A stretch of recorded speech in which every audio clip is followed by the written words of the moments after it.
Hello everyone, আসসালামু আলাইকুম। সকল আরবিদের কাছে একটি প্রশ্ন খুবই ঘোরাঘুরি করছে। বিটিএস মেম্বার সুগা সত্যি কি ইসলাম ধর্ম গ্রহণ করতে যাচ্ছে? বর্তমানে সোশ্যাল মিডিয়ায় এমন অনেক ভিডিও দেখা যাচ্ছে। গত 3 দিন আগে দাউদ কিম তার ইউটিউব চ্যানেলে এবং ফেসবুক পেজে সুগার সম্বন্ধে একটা ভিডিও আপলোড করেন, যেখানে উনি টাইটেল দিয়েছিলেন BTS Suga on life's purpose through ইসলাম।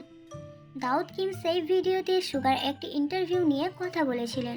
সুগা ওই ইন্টারভিউতে গানের পাশাপাশি মনের প্রশান্তি নিয়েও কথা বলেছিলেন। সুগা বলেছিলেন, আমাদের আশেপাশে এমন অনেকে আছে যারা নিজেদের দুর্বলতাকে স্বীকার করতে চায় না। আমার মনে হয় না এটা ঠিক, কেননা কিছু কিছু সময় নিজের দুর্বলতাকে স্বীকার করে সাহায্য নেওয়াই উত্তম। যেমন সুগা হিসেবে নিজের ফিলিংসগুলো সবার সাথে শেয়ার করতে পারি না, কিন্তু আগস্টি হয়ে গানের সাহায্যে গানের মাধ্যমে আপনাদের কাছে পৌঁছে দিতে পারি, যার মাধ্যমে আমি মানসিক প্রশান্তি লাভ করি। আর সুগার এই কথাকে কেন্দ্র করেই দাউদ কিম বলেন, আমাদের ইসলাম ধর্ম ঠিক এরকমই। আমরা আমাদের মানসিক শান্তির জন্য নিজেদের দুর্বলতাগুলিকে আল্লাহর কাছে স্বীকার করি, মনের প্রশান্তি লাভ করি। আর ইসলাম ধর্মের সাথে সত্যি এই কথাগুলি গভীরভাবে সম্পর্কিত। আল্লাহ তাকেও হেদায়েত দান করুন।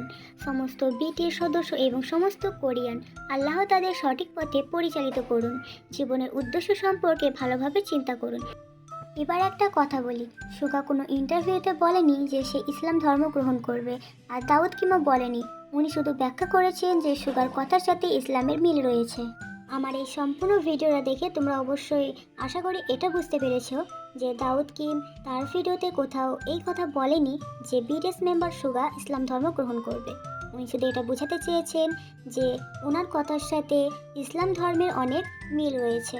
আল্লাহ চাইলে বিটিএস অল মেম্বার্স এবং সমস্ত কোরিয়ানরা হেদায়েত প্রাপ্ত হতে পারে।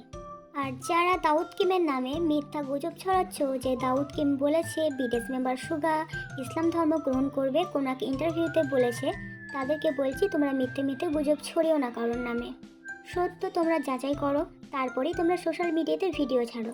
সুগা যে কথাটা বলেছিল সেটা কোনো ইন্টারভিউ ছিল না, সেটা একটা ভিডিওর মধ্যে এই কথাগুলো বলেছিল।